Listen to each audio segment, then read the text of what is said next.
May hamon ng kalihim ng Department of Defense sa China kaugnay ng pagkin nito sa South China Sea. Ayon kay Defense Secretary Gilbert Chodoro, dapat ilagay ng Beijing ang sovereignty claim nito sa arbitrasyon.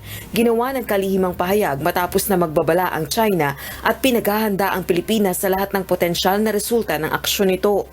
Inaakusahan ng China Coast Guard spokesperson na si Gan Yu ang Philippine supply vessel na nagtatangkang mag-transport ng construction materials sa BRP Sierra Madre.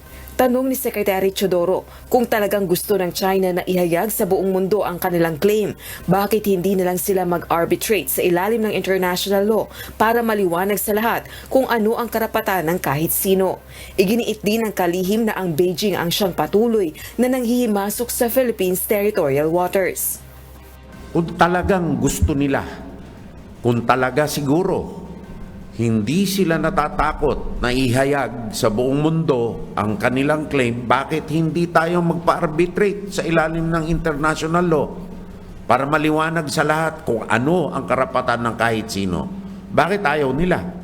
Samantala, pinatawag ng Department of Foreign Affairs o DFA ang Chargé d'Affaires ng Chinese Embassy sa Manila upang iparating ang matinding protesta sa agresibong aksyon ng China Coast Guard at Chinese Maritime Militia laban sa rotation at resupply mission ng Pilipinas para sa BRP Sierra Madre sa Ayungin Shoal noong March 23, 2024. Giit ni Foreign Affairs spokesperson Maria Teresita Daza, busod ng agresibong aksyon ng China, nagiging questionable ang sinseridad nitong pahupain ng tensyon sa West Philippine Sea. Gayon din ang sinasabi nitong isinusulong na peace at stability sa South China Sea.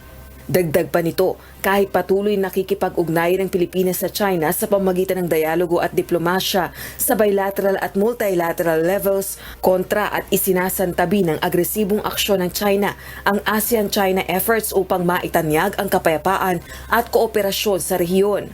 3 sundalong Pilipino ang nasugatan sa paggamit ng water cannon ng China Coast Guard o CCG ship sa Philippine Supply Boat habang papunta sa Ayungin Shoal noong March 23, 2024. Muling binibigyang diin ng DFA, walang karapatan ng China sa Ayungin Shoal na bahagi ng Exclusive Economic Zone at Continental Shelf ng Pilipinas.